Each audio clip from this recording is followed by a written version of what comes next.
Hello' everyone, আজি এটা নতুন ভিডিঅ' আপোনাক সকলোকে আমাৰ চেনেলৰ তৰফৰ পৰা পুনৰবাৰ স্বাগতম জনাইছোঁ। আশা কৰোঁ সকলো ভালে আছে নহয়নে? বৰ্তমান আমাৰো ভাল বাৰু।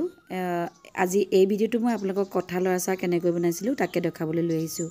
যিটো কঁঠালৰ গছ আমাৰ ঘৰতে আছে কেইবাজোপাও, আৰু তাৰে এজোপা কঁঠালৰ মুচি কাটি আনি প্ৰায় 3টামানেই কঁঠালৰ মুচি কাটিলোঁ।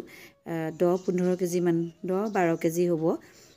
ধুনীয়াকৈ কাটি বাছি লৈ অলপমান বইল কৰি লৈ এইখিনি এটা দিন পূৰা ৰ'দত দিলোঁ।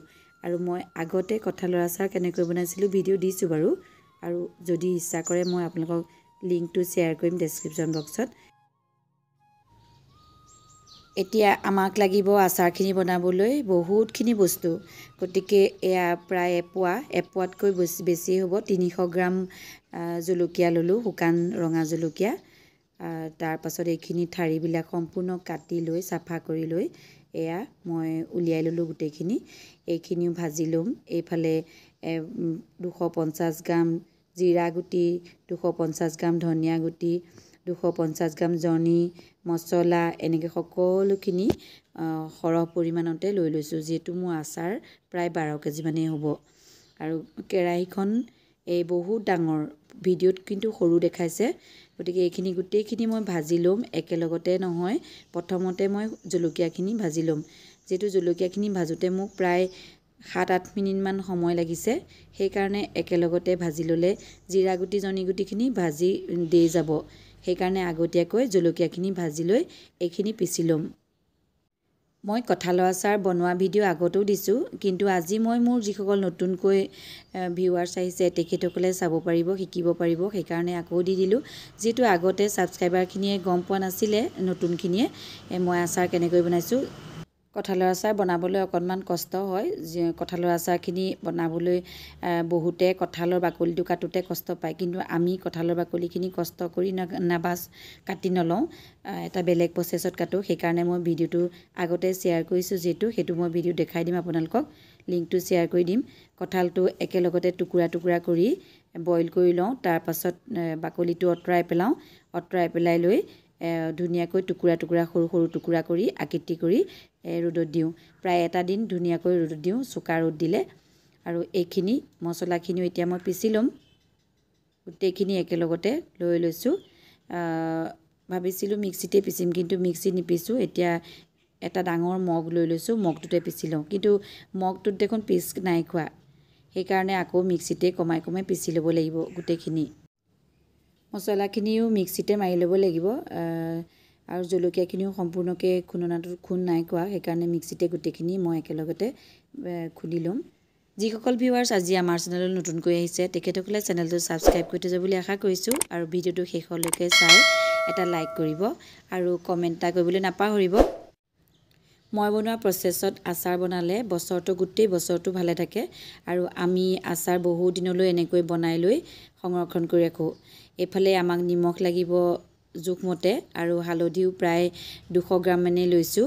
গোটেইখিনি এতিয়া একেলগতে বনাই থাকিম, আপোনালোকক ভিডিঅ'টো দেখাই গৈ থাকিম। খুন্দনাত পিছোঁতে বৰকৈ গুড়ি হোৱা নাছিলে, সেইকাৰণে মই মিক্সিত পিচি ল'লোঁ। গোটেইখিনি ধুনীয়াকৈ গুড়ি কৰি পিচি ল'লোঁ। এতিয়া মই সকলোখিনি এফালৰ পৰা মিলাই যাম, কেনেকৈ মই মিলাম।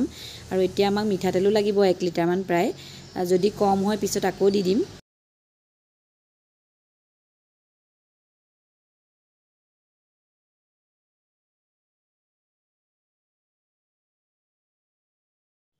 আচাৰখিনি বনাবলৈ তেলটো পূৰা পগাব লাগিব, জুইকুৰা ভালকৈ দি লৈ উতলাই ল'ব লাগিব তেলখিনি।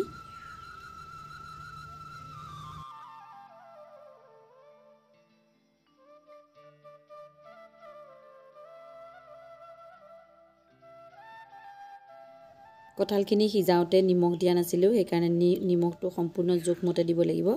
আৰু তেলতে হালধিটো অকণমান গৰম কৰি দিছোঁ, যিটো বজাৰৰ হালধিটো কেঁচাকৈ দিলে ভেঁকুৰ উঠি যাব পাৰে, ভেঁকুৰ উঠি যোৱাৰ চান্স থাকে সদায়, সেইকাৰণে হালধিটো তেলতে দি দিব লাগে।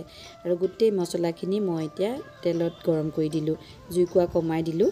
এতিয়া মই কেৰাহীখন লাহেকৈ তেলটো পগাৰ পাছত আচাৰটো অলপকৈ দি লাহেকৈ কেৰাহীখন নমাই দিম, যিহেতু কেৰাহীখন ওপৰত থাকিলে মোৰ লৰাবলৈও দিগদাৰ হ'ব। কিয়নো আমাক এতিয়া কেৰাহীখনত জুইৰ প্ৰয়োজন নাই। জুইকুৰা যদি বেছি হয় কঁঠালৰ আচাৰখিনি ভাজিব নালাগে, যিহেতু আমি আচাৰখিনি ভাজি নেপেলাওঁ। ভাজি পেলালে আমাৰ যেনেকৈ চব্জি ভাজা হয় তেনেকুৱা ভজা নিচিনা হৈ যাব। সেইকাৰণে যদি ভাজিলে ভেঁকুৰ উঠি যাব পাৰে অলপ দিনৰ পিছতে, সেইকাৰণে ভাজিব নালাগে। তেলটো পূৰা পগাই ল'ব লাগে। এইদৰে মিশ্ৰণখিনি সকলোখিনি মিলাই লৈ কঁঠালখিনিও দি ল'লোঁ।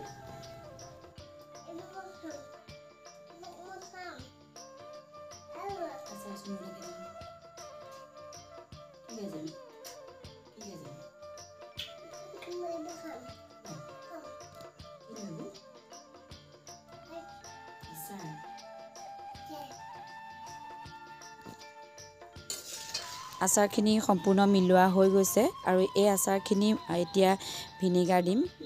এই বটলটো দেখিছেনে, ভিনেগাৰ বটলটো মই প্ৰায় আধা বটলমানেই ঢালি দিম ইয়াত।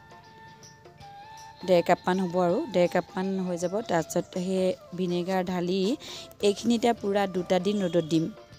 তেলৰ সৈতে এনেকৈ গামলাত বাকি লৈ 2টা দিন ৰ'দত দিম। ইয়াত মোৰ তেল কমেই হৈছে, 1 লিটাৰ তেল কম হৈছে আৰু অলপ ঢালিব লাগিব।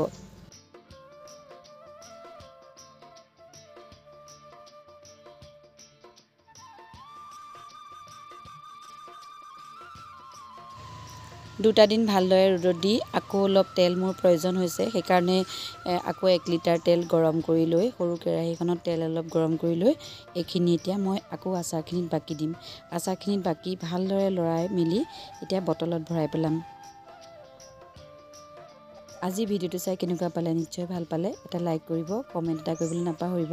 পুনৰ লগ পোৱাৰ প্ৰতিশ্ৰুতি দিছোঁ। আকৌ এটা ভিডিঅ' লৈ আপোনালোক সকলোলৈ আহিম। তেতিয়ালৈকে আপোনালোক সকলো সুস্থ থাকক।